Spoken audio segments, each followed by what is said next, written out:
दोस्तों, आलमी इदारे सेहत का एक नया इंकशाफ सामने आया है और ये नया इंकशाफ, ये नई जानकारी, ये नई रिपोर्ट, ये बहुत परेशान कुन है और हैरान कुन भी है।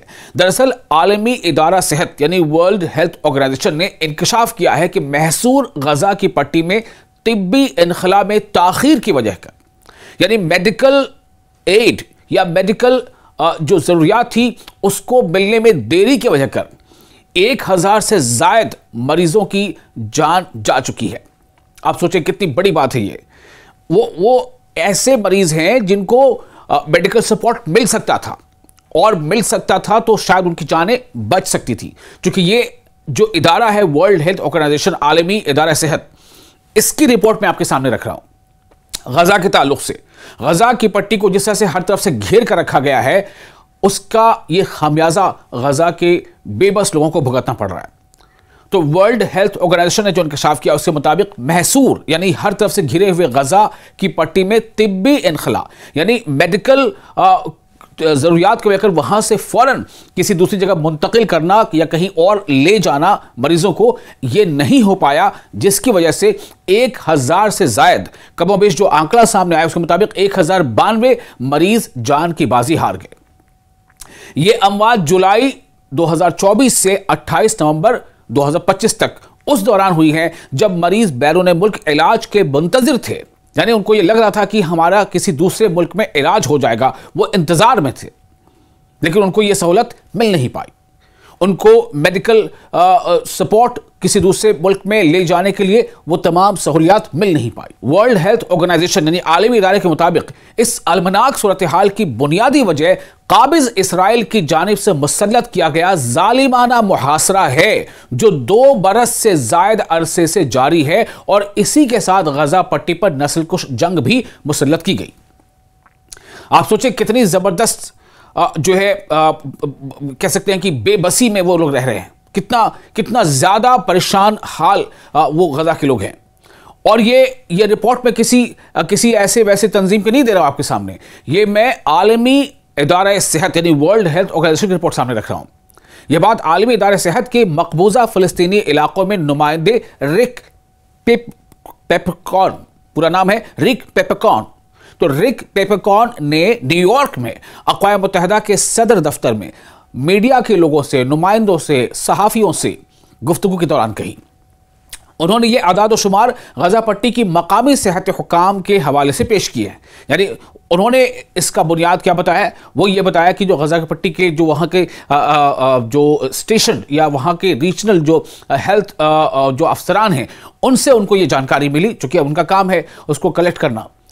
तो रिक पेपरकॉन ने खदशा जाहिर किया है कि असल तादाद इससे कहीं ज्यादा हो सकती है। ये वो चीज जिस तरफ आपकी मैं तवज्जो मबजूल कराना चाहता हूं। यानी वर्ल्ड हेल्थ ऑर्गेनाइजेशन के जिस इदारे ने, जिस एहलकार ने, या जो कह लें जिस जिम्मेदार ने ये रिपोर्ट जारी की है, उसका यह कहना है कि ये जो आंकड़ा है 1092 का, खदशा उन्होंने ये जाहिर किया है कि ये तादाद जो असल तादाद है वो इससे कहीं ज्यादा हो सकती है।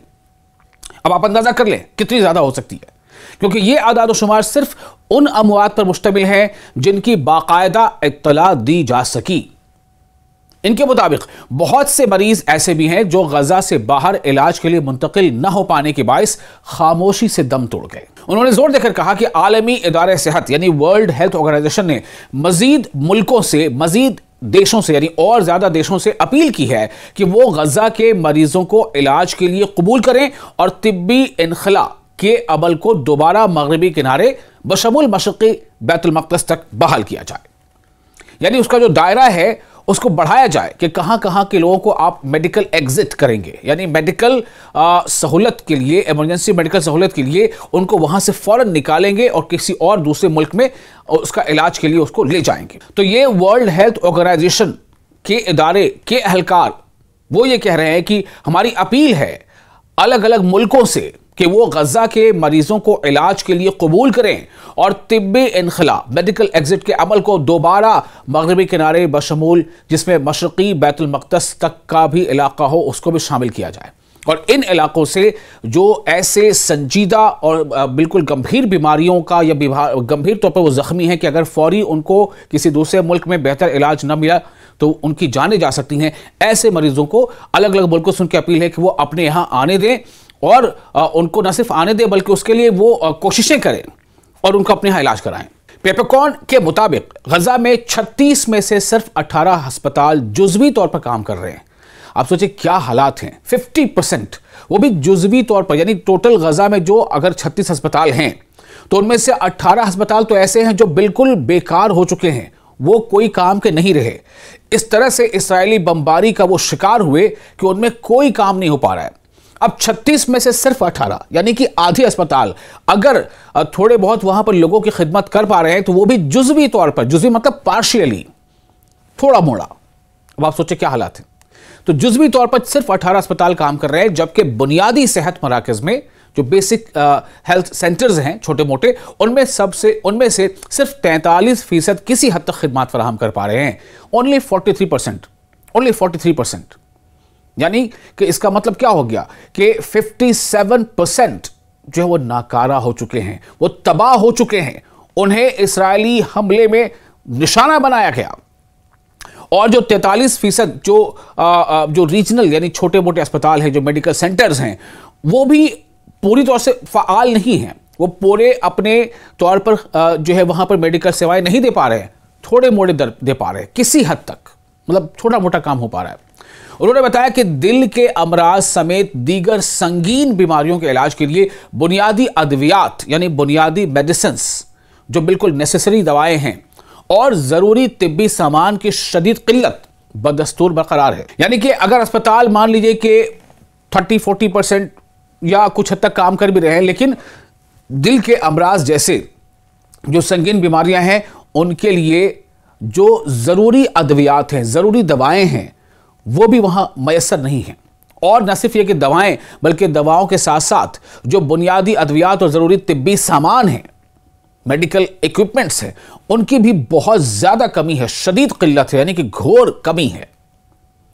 पेपरकॉर्न ने कहा है, जो वर्ल्ड हेल्थ ऑर्गेनाइजेशन के एक जिम्मेदार हैं, अफसर हैं, उन्होंने कहा है कि अगरचे गजा में तिब्बी सामान की तरसील की मंजूरी की शरह में कुछ बेहतरी आई है, ताहम इसके बावजूद अद्वियात यानी दवाएं और तिब्बी आलात यानी मेडिकल इंस्ट्रूमेंट्स की फराहमी का अमल बिला जवाज तौर पर सुस्त और पेचीदा बना हुआ है। इसमें भी कोशिश है इस्राइल की, कारफरमा है। क्योंकि मैंने कई बार अपने पहले के रिपोर्ट्स में बताया है कि जो तमाम तरह की ह्यूमैनिटेरियन एड से मुतालिक, जिसे मेडिकल एड भी शामिल है, खाने पीने की चीज़ें शामिल हैं, टेंट शामिल हैं, कपड़े शामिल हैं, पढ़ने के लिए कुछ चीज़ें शामिल हैं, लैंप्स शामिल हैं, हीटर्स शामिल हैं, वो तमाम ऐसी चीज़ें वो जो ट्रकों पर लदी हैं, जिनको दुनिया के अलग अलग इलाकों से अलग अलग NGOs ने वहाँ तक पहुँचाया है, लेकिन वो रफा क्रॉसिंग पर ट्रक्स खड़े हैं, उनको पूरे के पूरे गजा के अंदर दाखिल होने नहीं दिया जा रहा है। इस पर भी जो यूनाइटेड नेशंस की कई एजेंसीज ने इस पर भी सवाल उठाए हैं, तशवीश का इजहार किया है। एक बार फिर आपको याद दिला दें कि जो अभी जंगबंदी, जो सो कॉल्ड सीज फायर अभी लागू है, जो जंगबंदी तय हुई थी मिस्र के शर्म अल शेख में, उसमें यह तय पाया गया था कि रोजाना की बुनियाद पर 600 ट्रक्स गजा के अंदर दाखिल होने दिया जाएगा। क्या ऐसा हो रहा है? नहीं हो रहा है। इस बात को भी यूएन के कई एजेंसीज ने सामने रखा है, और मुश्किल से 150 से 200 ट्रक्स रोजाना की बुनियाद पर गजा के अंदर दाखिल होने दिया जा रहा है, जबकि तय क्या पाया था जंगबंदी के शर्तों में कि 600 ट्रक्स रोजाना की बुनियाद पर दाखिल होंगे, ताकि गजा के लोगों को कुछ राहत मिल सके उन सामानों से। कौन रोक रहा है? एक ही जवाब है, इस्राइल। इस्राइल की पुष्ट पनाही कौन कर रहा है? सबसे बड़ा एक जवाब है अमेरिका, और उसके साथ तो खैर कई दोस्त ममालिक हैं ही। तो इससे कबल रवा माह के आगाज में तंजीम डॉक्टर्स विदाउट बॉर्डर्स, जो एक तंजीम है कि डॉक्टर्स विदाउट बॉर्डर्स, उन्होंने भी दुनिया भर के मुल्कों से ये डिमांड रखी थी, अपील की थी कि वो गजा पट्टी के दसियों हजार शदीद बीमार अफराद को तिब्बी इनखला के लिए, मेडिकल एग्जिट के लिए, मतलब इमरजेंसी में जो उनको मेडिकल खिदमत के लिए गजा से निकाल कर किसी दूसरे का एडमिट कराना होता है, उसके लिए कबूल कर लें। तंजीम डॉक्टर्स विदाउट बॉर्डर्स के मुताबिक सैकड़ों मरीज इलाज के मुंतजिर ही हैं और जान से हाथ धो रहे हैं। इलाज के मुंतजिर ही रह गए वो, कि काश किसी मुल्क को रहम आ जाता, काश किसी मुल्क का जो एडमिनिस्ट्रेशन है, जो हुकूमत है, वो जरा लपक करके ऐसे मरीजों को अपने यहाँ लाने के इंतजाम कर देता और उसके इलाज हो जाते। मरीज इंतजार करते रह गए और अपनी जान से हाथ धो बैठे। आलमी इदारा सेहत यानी वर्ल्ड हेल्थ ऑर्गेनाइजेशन के अंदाजों के मुताबिक काबिज इसराइल की जानिब से 7 अक्टूबर 2023 को गजा पर मुसल्लत की गई नस्लकुश जंग के बाद से अब तक 8,000 से ज्यादा मरीजों को गजा से बाहर मुंतकिल किया जा चुका है, जबकि अब भी 16,000 से ज्यादा मरीज ऐसे हैं जिन्हें फौरी तौर पर यानी जल्द से जल्द बैरून गजा यानी गजा के बाहर इलाज की जरूरत है। ये आदाद-ओ-शुमार है। यह आदाद-ओ-शुमार है कि क्या ऐसा मुमकिन है।